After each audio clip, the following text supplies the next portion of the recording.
क्या आपकी स्किन पर खुजली, लालपन या स्किन के ऊपर मोटी परत और या कहे तो बार बार स्किन इन्फेक्शन होता है और आपके डॉक्टर ने यहाँ पर आपको लिखा है प्रोपेसेलिक NF6 ऑइंटमेंट। तो इस वीडियो को आप एंड तक ज़रूर देखिए, क्योंकि काफ़ी लोगों को यहाँ पर यानी कि लगाने का यानी कि यूज करने का जो तरीका है वो सही तरीके से यहाँ पर पता नहीं होता, वरना आप भी वही गलती कर लोगे जो 90% लोग यहाँ पर करते हैं।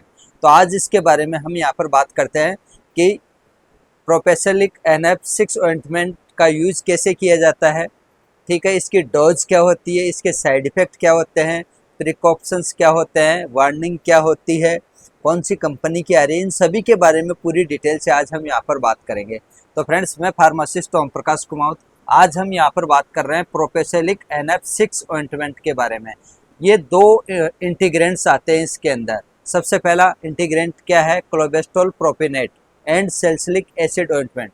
प्रोपेसेलिक ऑइंटमेंट क्या है, ये कैसे काम करता है। प्रोपेसेलिक यानी कि यहाँ पर बात करते हैं क्लोबेस्टोल प्रोपेनेट कंटेन की। अगर हम यहाँ पर बात करते हैं तो स्ट्रॉन्ग स्टेरॉइड ये कंटेन है।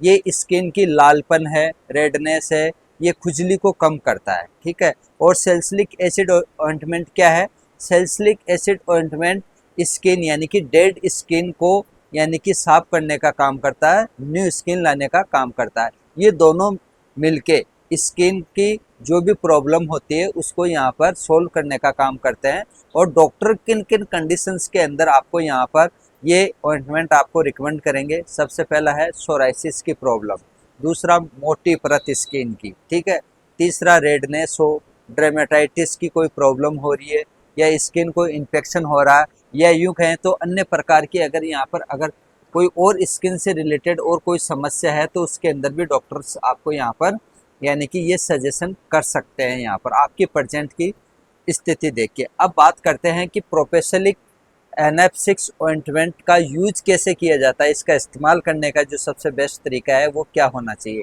देखिए फ्रेंड्स, जिस पर्टिकुलर एरिया पर लगाना है उस एरिया को सबसे पहले तो अच्छी तरह पानी से धो ले, साफ कर ले और ड्राई कर ले और हल्की हल्की परत लगाएं, ज़्यादा नहीं, हल्की हल्की, दिन में 2 बार, इससे ज़्यादा नहीं। या आपकी प्रेजेंट की स्थिति देख के डॉक्टर आपको कहे उसके अनुसार आप यूज कर सकते हैं। लेकिन यूज करने से पहले आप ध्यान रखना कि अपने हैंड भी अच्छी तरीके से धुले हुए होने चाहिए और यूज करने के बाद भी आपको अपने हाथों को अच्छी तरह धोना है, ठीक है। अगर मान लो कि किसी भाई बहन को यहाँ पर ये क्रीम अगर मान लो कि अगर एलर्जी करती है तो उसको यानी कि कैसा पता चले कि मेरे को ये क्रीम यानी कि ऑइंटमेंट यहाँ पर ये एलर्जी करता है। तो यूज करने से पहले थोड़ा सा ऑइंटमेंट लेना और कान के पीछे लगा के रखना 15-20 मिनट, आधे घंटे तक। अगर उस दौरान उस व्यक्ति के यहाँ पर अगर खुजली है, रेडनेस है ना, लालपन हो रहा है, सूजन आ रही है, तो ये समझो कि उस व्यक्ति को नहीं यूज करना। अगर कुछ भी नहीं हो रहा तो ये यूज कर सकता है। यूज करने का जो क्राइटेरिया है 1 वीक या 2 वीक, इससे ज़्यादा आप यूज ना करें। काफ़ी लोग क्या करते हैं कि फेयरनेस के चक्कर में, गोरे चिट्टे होने के चक्कर में लंबे समय तक इस क्रीम को यूज करते रहते हैं, वो तरीका गलत है। फेयरनेस के यूज में आपको नहीं लेना, इस बात का आप ध्यान रखें। अब बात करते हैं कि वार्निंग की कि किस किस व्यक्ति को यहाँ पर यूज नहीं करना चाहिए। एक तो सबसे पहले हम यहाँ पर बात करते हैं तो बच्चों को यूज नहीं करना चाहिए। दूसरी बात, प्रेगनेंसी के दौरान या कोई प्रेग्नेंट महिला है, ब्रेस्ट फीडिंग कराने वाली कोई महिला है, या अन्य प्रकार की कोई स्किन से रिलेटेड अगर कोई प्रॉब्लम है तो उस व्यक्ति को यहाँ पर नहीं यूज करना चाहिए। अब कहाँ कहाँ पर आपको ये क्रीम यूज़ नहीं करना चाहिए। सबसे पहले अपने होठों के अंदर, नाक के अंदर, आँख के अंदर या फेयरनेस के यूज़ में आपको बिल्कुल भी यूज़ नहीं करना, क्योंकि इसके अंदर स्ट्रॉन्ग स्टेरॉइड है। इस बात का आप ध्यान रखें, वरना आपके लालपन, सूजन या एलर्जी की समस्या और भी बढ़ सकती है। अगर फेयरनेस के चक्कर में अगर इस क्रीम को यूज कर रहे हैं तो ध्यान रखना कि लंबे समय तक अगर आपने यहाँ पर यूज कर लिया तो आपके फेस के ऊपर दाने बढ़ सकते हैं, ठीक है, पिंपल्स बढ़ सकते हैं, आपकी स्किन प्रॉब्लम डैमेज यानी कि फेस की जो स्किन है वो डैमेज हो सकती है धीरे धीरे। इस बात का आप ध्यान रखें। तो लंबे समय तक आपको बिल्कुल भी यूज नहीं करना, ना ही फेयरनेस के रूम में आपको इस क्रीम को बिल्कुल भी, इस ऑइंटमेंट को बिल्कुल भी आपको यहाँ पर यूज नहीं करना। इस बात का आप ध्यान रखें। काफ़ी लोग क्या करते हैं गलतियाँ कि फेयरनेस के रूप में यूज कर रहे हैं, अदर जो क्रीम्स ऑइंटमेंट आ रहे हैं उसके रूप में लगाते जा रहे हैं, लेकिन ध्यान रखना कि ये आपकी स्किन को डैमेज कर सकता है परमानेंटली। इस बात का आप प्रॉपरली ध्यान रखें। बाकी इसका जो मुख्य रूप से डॉक्टर्स आपको रिकमेंड करेंगे तो सोराइसिस, डर्मेटाइटिस और स्किन मोटी हो जाती है ना, काफ़ी लोगों की आपने देखा होगा एक परस सी चढ़ जाती है, तो उसको भी ठीक करने के लिए डॉक्टर्स यानी कि इस ऑइंटमेंट को आपको यहाँ पर रिकमेंड करेंगे, वो भी आपकी प्रेजेंट की कंडीशन देख के। एक बात का आप ध्यान रखना कि बिना डॉक्टर की सलाह मशवरा के आप बिल्कुल भी यानी कि कोई भी किसी भी प्रकार की आप यानी कि ऑइंटमेंट यूज ना करें, चाहे प्रोफेशनली के NF6 क्यों ना हो ऑइंटमेंट है यहाँ पर। तो बिना डॉक्टर की प्रेजेंट की कंडीशन दिखाए आपको बिल्कुल भी यहाँ पर किसी भी प्रकार का ऑइंटमेंट यहाँ पर यूज नहीं करना चाहिए यहाँ पर, वरना आपके यहाँ पर प्रॉब्लम्स और भी यहाँ पर क्रिएट हो सकती हैं, यानी कि यूँ कहें कि आपके डेंजरस प्रॉब्लम यहाँ पर क्रिएट हो सकती है। इस बात का आप प्रॉपरली ध्यान रखिए यहाँ पर। तो फ्रेंड्स ये प्रोफेशनलिक NF6 ऑइंटमेंट, अगर इसके कंपनी की अगर हम यहाँ पर बात करें तो Hegde and Hegde pharmaceutical limited company की ये आती है। हर कोई मेडिकल स्टोर के ऊपर बड़ी आसानी से आपको मिल जाएगी और ये 20 ग्राम के अंदर आती है। इसका ब्रांड नेम है प्रोफेशनलिक NF6 ऑइंटमेंट, ठीक है। और इसकी MRP की बात करते हैं तो 206 रुपये और 25 पैसे इसकी रेट है। तो रेट के ऊपर आप कभी ना जाएं क्योंकि ऊपर नीचे इसकी रेट चलती रहती है।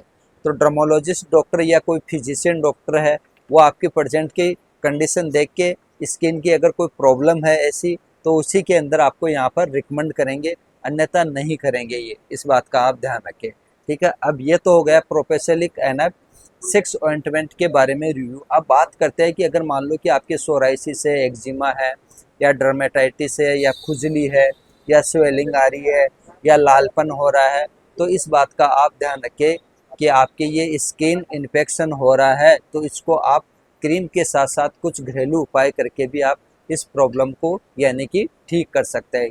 जैसे कि मैं यहाँ पर आपको बताऊंगा कि छोटे छोटे यानी कि आपको रूल अपना के यहाँ पर आपको ये चीज़ आप लाइफ टाइम के लिए यानी कि सॉर्ट आउट कर सकते हैं, परमानेंटली इस प्रॉब्लम को आप ख़त्म कर सकते हैं। सबसे पहला जो है वो ये है कि आप अपने कपड़े कभी भी एक दूसरे के साथ शेयर ना करें, इस बात का आप प्रॉपरली ध्यान रखें। दूसरी चीज़ है कि बाहर का खाना ना खाएं, फास्ट फूड, जंक फूड, ये चीज़ें मिर्च मसाले हैं, घर का ही खाना खाएं, बिल्कुल दाल चपाती, हरी पत्तेदार सब्जियां खाएं। तीसरी चीज़ मैं ये कहूँगा कि बिल्कुल साफ़ सुथरे रहें। अगर गर्मियों का मौसम है तो उसके अंदर आप दोनों टाइम अगर स्नान कर सकते हैं तो दी बेस्ट है, ठीक है। और चौथी चीज़, एक टाइम आप नारियल कोकोनट जो ऑयल होता है वो इस्तेमाल ज़रूर करें। पांचवी चीज़, आप हो सके तो नीम की पत्तियों को गर्म पानी के अंदर उबाल के उनको ठंडा करके उससे स्नान करें तो दी बेस्ट है। बाकी चीज़ों का ध्यान रखें कि बाकी बाहर की और कोई साबुन वगैरह यूज़ ना करें, ओनली फॉर एलर्जी का ही आप यहाँ पर साबुन यूज करें आप। जैसे मैं यहाँ पर बात करता हूँ तो केटेकनाजोल आता है, टीसोल आता है, टेटमेसोल आते हैं, नीम साबुन है, ये यूज़ आप यानी कि पर डे आप यूज़ कर सकते हैं, डेली यूज़ के हिसाब से आप ये यूज़ कर सकते हैं। इसके अलावा आप यानी कि कोई भी चीज़ें आप बिल्कुल यूज़ ना करें, है ना। फेयरनेस के पर्पज़ से तो आपको ये ऑइंटमेंट बिल्कुल भी आपको यहाँ पर यूज़ नहीं करना चाहिए। तो फ्रेंड्स, ये वीडियो आप उस व्यक्ति के साथ ज़रूर शेयर करें जो सोराइसिस है, डर्मेटाइटिस है, स्किन उसकी मोटी हो रही है, परत आ रही है, उसने बहुत सारी ऑइंटमेंट्स यहाँ पर यूज़ कर करके थक गया, लेकिन उसको यूज़ करने का प्रॉपर तरीका ध्यान नहीं है, तो उस व्यक्ति के साथ ज़रूर शेयर करें। हो सके कि हमारा भी थोड़ा सा यहाँ पर मोटिवेशन हमारे को भी यहाँ पर मिल सके। तो फ्रेंड्स, आज के लिए इतना ही, मिलते हैं नेक्स्ट वीडियो में, तब तक के लिए बाय बाय। जय हिंद, जय भारत, वंदे मातरम।